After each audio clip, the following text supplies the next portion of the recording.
today we've got Shakti Ellenwood and the wonderful Jessica Bumpus. I'm going to leave you in their care and look forward to hearing what you're going to talk about, actually. Thank you. Well, I guess happy London Craft Week. Yeah. That's what we're here for. So yes, I'm very excited to speak with Shakti. Her jewellery is beautiful. We have some of it here, and I'm sure we will go into some of the stories behind certain pieces, and obviously do come and have a look. So I think obviously it makes sense to start from the beginning. I would love to know your story, how you got into jewellery. I have read a bit about this. I think it's really interesting, your journey and your kind of eureka moment. So yeah, was it something you always wanted to do?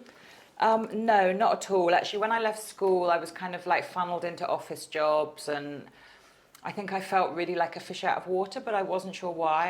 I had no idea that I was creative at all. And I somehow ended up in India, and I started to make, because lots of people are making things there, little leather belts or bags, things like that.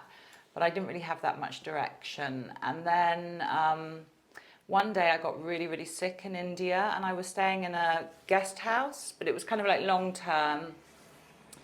And there was an Israeli man who lived there, and I literally couldn't look after myself. He took me up to his room, and I was quite delirious, and he just really kind of kept an eye on me. And he was also a goldsmith. And in India, they kind of just literally work on the floor. It's so basic, the hand tools and things. And so while I was lying there kind of in this delirious fever, I was watching him make these beautiful pieces of jewellery. And I literally had a eureka moment. It was like, this is what I want to do. This is amazing. This is so beautiful. And when I got better and left, he presented me with a beautiful gold and turquoise ring, and it just felt like this is what I'm meant to be doing. And actually from then everything flowed. I had met a boy in India who lived in San Francisco. I went to America, followed him to America, and I took one class, but it was a private school, the Revere Academy of Jewelry Arts, and it was a very expensive, 3 days, it was like $700 or something like that. So it was like one class, that was it. And so I was working in Macy's. I was actually in the head office, working for one of the MDs, doing office work. And I decided to write to him. So I wrote him a letter saying, do you have any jobs? And it was a very small jewellery school. They only employed 2 people. There was the registrar, and there was the person that dealt more with like the programming and stuff. And so it just so happened that the registrar had handed in her notice. She'd been there for like 6 or 7 years. She had handed her notice in the day before, and he offered me the job. And also then I got my entire education for free, which was like $20,000, something like that. So it was really meant to be. And during the time that I was there, I met the most wonderful man, Harach Nargizian, who was a 5th generation master goldsmith, Armenian. And he took me under his wing, and I started an apprenticeship with him whilst I was still working at the school. And so I just really got to learn so many of the ancient techniques, and was just really supported through the whole process from the time that I started. And I didn't start till I was 30 years old. I really was kind of just like, I don't know what I'm doing with my life. And it was amazing how it all unfolded from there. And so when you were studying and you were learning with that, did you think, I'm going to start my own brand? Was that something that you had considered? And how hard was that? Because obviously it's something I guess one doesn't take on lightly. Or was it that kind of blind naivety? Or probably a bit of both. It never crossed my mind to ever go work for someone. I don't know why. I think my mum has always had independent businesses, my grandmother, my great-grandmother. So it just didn't cross my mind, in fact. I just knew that I was trying to start my own business. But yes, it was very, very challenging. After 5 years, I moved back to London, and there was a wonderful jewellery collective called Ruby Red in Portobello. We had a shop, and there was 4 of us that sold our things within the shop, and it was actually 2 women, Lucy and Sam, who had started the shop, and then there was 2 of us, me and Camilla, who worked in the back. But yeah, no, it was very, very challenging. I spent a lot of years in poverty. A lot of jewellery shops were just like sale or return, and then I'd go to the jewellery shop and find it was just put in the safe, and obviously it was all gold because I started with 18 karat gold from the beginning. So there were moments when I was just like, why am I doing this? This is insane. And I was working in restaurants in the evening. And interestingly enough, it wasn't until quite a few years later, and I went to go see someone recommended I go see a psychic woman in Brighton. And she said to me, you should sell your stuff online. And I was a bit like, people aren't really selling stuff online at the moment. But I tried it, and I started off on Etsy, and sure enough, I started getting sales, and things have just really increased since then. That's really quite amazing. And now, I mean, 95% of my business is online. But I do love I love it when people come to see me. I love to get to know my clients and have the human interaction and get to know their stories. And especially if I'm making something personal for them, because I feel like once I've got to meet them, then I can really put the energy of them and what is needed for them into the piece that I'm making. And that's a really important part of my work. Going back to, when you were studying and everything, what was the first piece you ever made? Very interesting, actually. The first piece I ever made was a butterfly, and it was a process that I actually do now, where I had layered up the gold. I've never really seen anyone else do it, and so I made this piece that was like the animal with the layering of the gold, but then I didn't do anything like that again for years. And then to come back to something that had been so the same as my original piece, but on a much more refined and, a much better level. But it was really interesting, and I've still got that piece. I was going to ask. Yeah, I still have it. Did you, sort of when you started the brand and everything, were you sort of aesthetically where you are now, or has there been sort of an evolution? Definitely an evolution, because I started off, I was very, very drawn to the Egyptian, the Greek, the Roman jewellery. And so I think in the beginning what you tend to do more is you see things and you want to almost copy them, and it takes a long time to actually get to that point where you feel like, okay, I've developed my own style. I know what I'm doing. This is really me, and this is what's coming out of me. And it does take a lot of, copying things, finding things before that really emerges. I think it takes time. Yeah. And how do you go about creating your pieces? Do you sort of sit and sketch and then make, or is it something you just kind of immediately sort of go into, or what is that process? With the wedding and engagement rings, yeah, it does depend. I think a lot of them I'll just get the stone and I'll think, okay, this is what I want to do, and I'll make. With the amulet pieces, they do get sketched first, because more with the amulet pieces, it's something like something might pop into my head, like, the rainbow snake. That was something that came to me during Aboriginal ceremony with a meditation, and I saw it so clearly, so then I go away and then I'll sketch it and then I'll make it after that. But yeah, the sketch does come first. I always find it so fascinating with jewellery designers, the idea of, is it the stone that kind of informs the design, or is it the design and then you put the stone in and it's like a chicken and egg kind of situation? It is. I think both is the case. I mean, with this ring, which is it's all a hand stamping process. This was quite organic. I just kind of started with a blank piece and just started putting markings on, and then I just kind of carried on until I felt like it was ready. Yeah. And so these pieces, which I really love and are very popular now, and I can actually pass this around if people want to see. But I went to New Mexico with my daughter, and there's a lot of Native American Indian jewelry there, and there's a lot of that kind of, I don't know if you've seen with the big silver belt buckles, there's the stamping that they do into the jewelry. So I was really, really inspired by that. And when I came back, I thought, okay, I want to do my own form of hand stamping. And I actually didn't really think anyone was going to, I thought, oh no, it's a bit too out there, or people, they won't like it. But actually, people really love the uniqueness and the individuality of it. So do you want to, we'll pass that ring around. Beautiful. How long does something like that take to do? Because hand stamping, that sounds quite like... It does take quite a long intense. time. No, definitely. It can take... And you don't know where it's kind of going. You can have a look at that piece. Oh, wow. Yeah, I mean, the stamping takes a day probably. Yeah.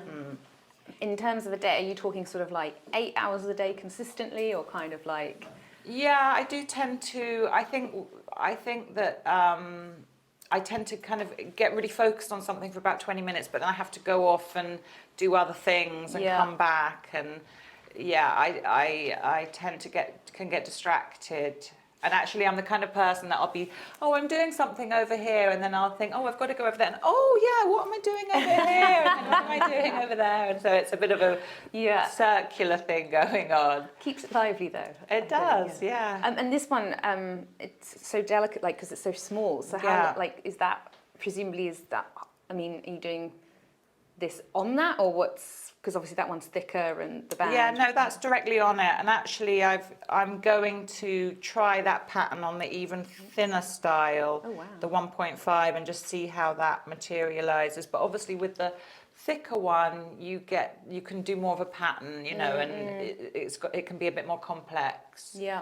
So I'm really looking forward to developing more of that as well. And so with the one that's being passed around, from sort of conceiving the idea to end product, what are we looking at time-wise?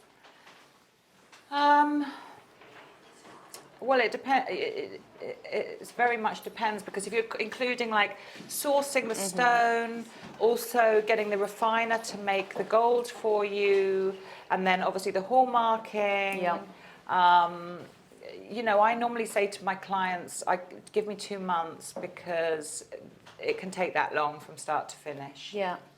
And how often, like, obviously, you know, you're working with clients, but in terms of how often do you sort of produce, I guess, pieces, collections? Is that something you kind of work to, or not really? No, I have not been able to come up with a collection, because I just can't, I just get bored, I think. Yeah. I just get an idea, it's like, oh, I've got to make that piece today, and that's what I want to do. And so... I mean, you could kind of say that my amulets they're an ongoing, they'll be my life's work, they're an ongoing collection. But no, I don't like the pressure of the idea that, oh, let's make that a sellable collection, or, you know, let's make 2 collections a year. Yeah. That's just, no, I can't function like that. But yes, it is challenging, because between the time of having the orders that I've got and coming up with new pieces, it is difficult to find the time to do everything. Of course. And so what would be a typical day? And I appreciate probably there isn't a typical day, but... Well, there kind of is, yeah. So when I get to work, first thing I do is check my emails, answer all my emails, do all my business stuff in the morning, which is good, because I also don't feel like I can just rush in to start making things. So I'll probably do that for 2-3 hours, and then, you know, by about 12 o'clock I'm ready to start making. So it's like stepping into a different world, because one, I've got my business head on, and then when I start to move into the goldsmithing, I really clear my energy. I say a prayer for the work that I'm doing that day, and for the just to like keep the energy really clean, and then I would sing some mantras, and because I just think it's really important that when you're making a piece of jewellery that you are really approaching it from a very clear point of view. I think gold carries a high vibration, and I don't want to be putting all my thoughts and all my, bullshit into that piece. I think it needs to be a kind of pure process. Mm-hmm. And I suppose because jewellery is such a sort of emotional thing, so I guess it is, and why. especially if I'm making it for somebody, again, it's really important, the vibration and the energy that I put into it. And actually it was really interesting because I was talking to someone who I really respect the other day, who's a very spiritual person, and she actually said to me that people, when you've got a piece of jewellery that's been made for you, and people should not touch it. It's not something that you should pass around. It's really something that you should contain for yourself. Mm-hmm. And that made a lot of sense to me. Yeah. And is that something that's always been sort of part of your work and your life, or? Yeah. I mean, maybe not when I first started out. I think, as you know, I've had experience with plant medicines, and I think that just kind of it just expanded my consciousness so much that I could see how important it was to just keep things really on as pure as possible, because you start to just have awareness of things that you wouldn't normally have awareness of in the everyday world.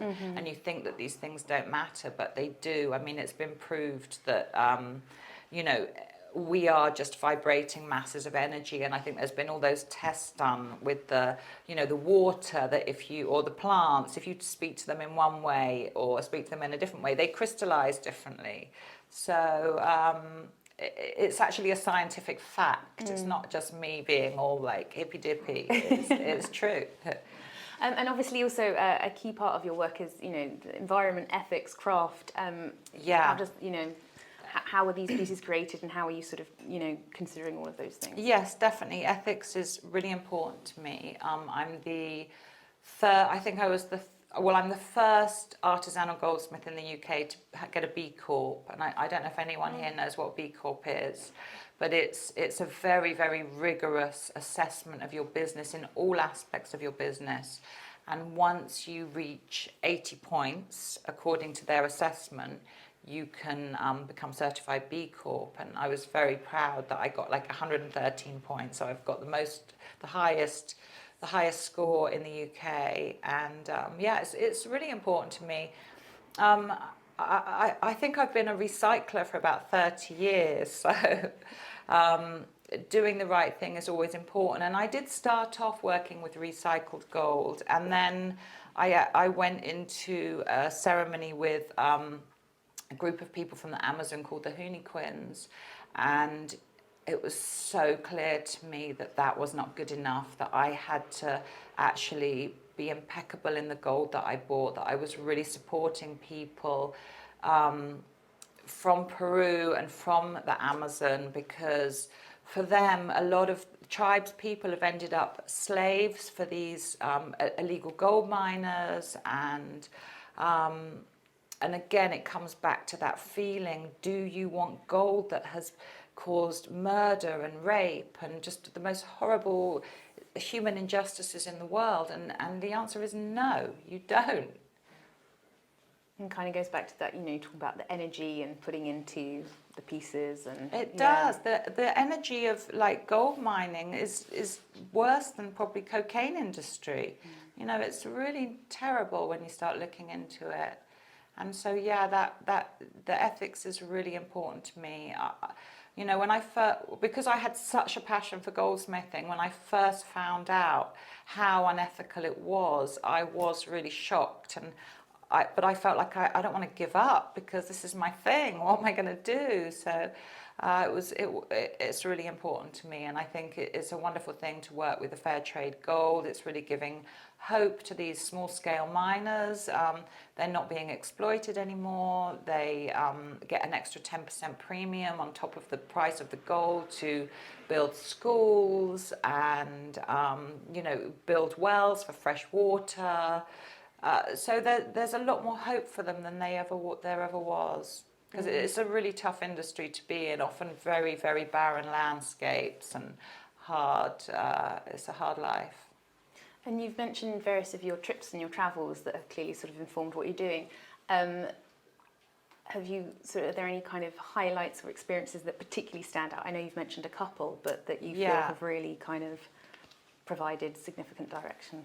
Definitely, yes. I mean, one thing that's really jumping to my mind is being in Mexico and being in the desert there with the the Native American Indians who are, there's whole like peyote cactus deserts there, and just having the most magical experience. And here you can see this is really influenced by that time. This is my, the blue deer. And so what their story was that they saw the spirit of a blue deer in Mexico, and so they followed it, and then there was a patch of peyote that was in the shape of a blue deer, and that's how they knew that was their medicine, and that's how they knew to take it. So that's the whole like story from the beginning. So I love to make little pieces that have significance like that. Mm-hmm. And can you maybe talk us through a couple of other pieces that you particularly like, or that you feel are particularly sort of Yes, definitely. So, the crow, I love crows. That piece actually was made for me, but there's a lot of cultural significance with crows, although, they are considered to be bad luck in England. Within the Aboriginal society, they are akin to being Jesus. Mm-hmm. They are incredibly intelligent animals, and they are known to be like shapeshifters. So I think that it's certain people, you can be really drawn to a certain animal, and for that reason it's really nice to be able to wear that, if you feel like, okay, I love those animals, and I really love to wear my crow. And then also this is from the Aboriginal tradition. This is the rainbow serpent, which the story behind that is, it's their creation story. So in the beginning, the rainbow serpent lived under the earth, and as it awoke, it gave birth to the whole of creation. And now it kind of flies through the sky, going from waterhole to waterhole. So it's also known as a fertility symbol, like in if you're Aboriginal and you're a woman, you want to get pregnant, you go to the watering hole, and the rainbow serpent will come and will bless you with a baby. Mm-hmm. So, yes. And I love the story you just told us about this one. Yes. So this, I worked together with a wonderful woman who we collaborated. She wanted to get some for her children, and the idea was that she had said to her children, who were like 14, 15, 16, you have the answer to everything inside of yourself. No matter what I say as your mother, you actually know better than I do. So it's all about having that internal compass with yourself and relying on it for information, not looking to other people to give you the answers, or in their case, having older people telling them that they know what's best, because actually nobody knows what's best for you as a unique individual. You always know best. I really like that story very much. I think it's very passionate and profound. And then in terms of some of the rings, you were showing me before that some of them have got the sort of hearts hidden in the background, which are really beautiful. So this is a ruby slice, and I don't know if you can see, but there's you can see you see that? Well, I've just got you can see the heart coming through the back. And this was, so one of the other things that really inspires me, and one of my loves, is the Victorian era. And they were very sentimental about jewellery. It was all about lockets and hearts and written words. And so this is kind of my nod to the Victorian era, because it's something secret and hidden that really only the person who's wearing it knows about. But just that little kind of bit of extra. And in terms of your own jewellery wearing tendencies, do you wear the same thing every day, or do you mix it up? Or because obviously you've got a beautiful array of your pieces, but I'm intrigued as your own kind of personal habits. Yeah, the rings I do kind of mix up a little bit. Normally I was wearing the crow for so long, and actually I'm really missing it looking at it now. I want to put it back on, and I'm going to. But I've just been accepted into Goldsmiths Fair for the first time. Wow. So I worked on a piece for weeks, which was quite a complex and large golden owl. And so much of my soul went into that. I was really determined to get into the Goldsmiths Fair, and I just wanted to make something really outstanding. And so I worked on each little tiny wing and the beak, and then there was a kind of decision: am I going to make big talons to go with it, or is it going to be more kind of soft and feminine, or more fierce? And so much of myself went into it that when I started wearing it, I actually couldn't take it off. And I've taken it off now because they called it in to be photographed, but I'm really missing that piece as well. So yeah, there are certain pieces that I just want to wear all the time. And you know, with these pieces you can touch them a lot. They just feel so good. They've just got soul, you know, which is way beyond anything that's manufactured. And I think in this day and age, it's just so wonderful to return back to the craft and the just the feeling that you get. It's worth, you know, 10 other necklaces, I think. And do you have a sort of preferred or favourite technique or element of the creation? Is it kind of when you see something you go, oh, amazing, and the excitement part, or is it the kind of, oh, I finally made it, or is it the, you know, doing the hand stamping, or is there a part that's more exciting?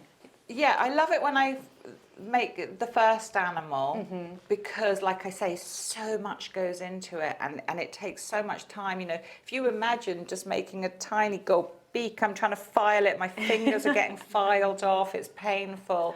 So that's really exciting and wonderful. But then, you know, if someone said to me, okay, then I had to make 5 or something, then maybe my interest might wane a little bit.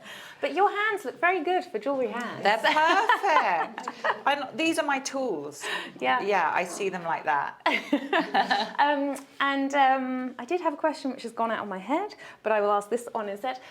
What do you have any advice for sort of aspiring jewellers or, you know, fellow artisans right now that are sort of wanting to maybe do something similar? I think that the jewellery industry is very different now because you see so many female jewellery designers and artists popping up because of things like Instagram. People have been so empowered, I think, by that. There are so many businesses just all over the place, and I just think that what I would say is that it's good if you can to, you know, try and get to have a mentor, to try and get as much experience in terms of classes, and also obviously find what's your style and your passion, and find what's your niche. My question's come back. What haven't you made yet that you would like to make? Because obviously you've got some lovely animals. Is there one that you haven't yet done? Yes, there is. I have basically got a huge, and I'm not religious, but I have got a plan and a drawing for a very big, like 6 centimetre Guadalupe, which I really want to make because that's again inspired by my trip to Mexico. And I just can't wait to get started on that. But again, it's going to be a lot of gold, so it's a lot of expense for me personally. But I'm really excited to make it. And then I'm going to open up for some questions in just a sec. But I just wanted to ask sort of what's next? What can we expect from you next? And have you got sort of things immediately lined up, or? I've got a lot of ideas in my head for where I want to go, and I think it's just to keep developing. I think at some point, you know, I've been toying with the idea, am I going to do some kind of crowdfunding or something, because I've got such vision for large pieces, but again, it's that cash flow and having the resources to do it. So I think that's something that is probably on the horizon at some point. Yeah. Okay, great. Does anyone have any questions while we have Shakti here, or if you would like to come and look at some of these and ask more specific questions about these gorgeous pieces, then please do. I missed the beginning, so I'm really sorry if you've heard this already. Firstly, it's just amazing to hear everything that you've just said. Thank everything you. Just is so powerful. Two things. Firstly, I'd like to know how you ended up finishing the owl. Like, what did you go for? Because you were using all these wonderful different characters that the owl could have been, and that could have been any of us, depending on the day. Yeah. Right? And so, how did you end up choosing to finish that? You know, was Yeah. it soft? Was it fierce? It was kind of in between it because I gave it a tail because that meant it was no longer a baby owl. But I tried it with the so it was quite funny because my sister was like, okay, try talons. And so I thought, okay, I'm going to make some, but they were massive and they were really scary. She went, whoa. So then I thought, no talons, but a tail. And then, again, I missed, where at the moment have you been sourcing? You know, where are you getting this beautifully, ethically sourced gold? So my gold comes from it all comes from Peru, and how it's sourced is it's changed a little bit because it used to be that there was one guy within the ethical jewellery kind of collective that would literally go out there and buy it and then bring it back to there's one refiner in England that does it, and he refines all the fair trade gold because when it comes it's a bit, you know, it needs work on it. So yes, and there are, I think at the moment there are 2 fair trade communities within Peru. And then all my diamonds are from Canada Mark, which is something that was set up again with, you know, they asked the indigenous people for a lot of help in how they were going to protect the wildlife and, you know, offering jobs to indigenous people and just making sure that the mining was ethical. And then my rubies are all from Greenland ruby. So there's a lot, I mean, there are still challenges, like with the coloured diamonds, it's very, very difficult to still source 100% ethical, but I think that it is opening up more and more. There's actually, just if anyone doesn't have any more questions, we've got a brilliant picture of Shakti at work right here, and if you want to see more of her, in motion, actually. And that's my bench there. Oh, that's your bench, yes, exactly. Yeah. Right there, yeah. You can actually see, we have a little video of her online where she's making one of her pieces, and it's hypnotic. It's quite a process, and it's really beautiful to watch, and it's so delicate. Yeah, you have to be very sort of delicate and fine doing it. It's beautiful. Sorry, you had a question. Yeah. When you make your pieces, do you, I know it's compared to cash flow, but do you tend to make more made to order, or is it you have already like all your pieces and then you have an idea, you make it, and then you go to fairs or you sell it? Yeah, when it comes to the wedding and engagement ring, I don't particularly like it if someone calls me up and says, "Can you make me this ring?" You know, I'll be more like, "Well, what do you like from my style? Let's find you a unique stone." And so it's more of a process like that. And then I love it when people come to me and say, you know, "Oh, I really want this animal," because that then gives me the motivation to move forward and make it within my own style.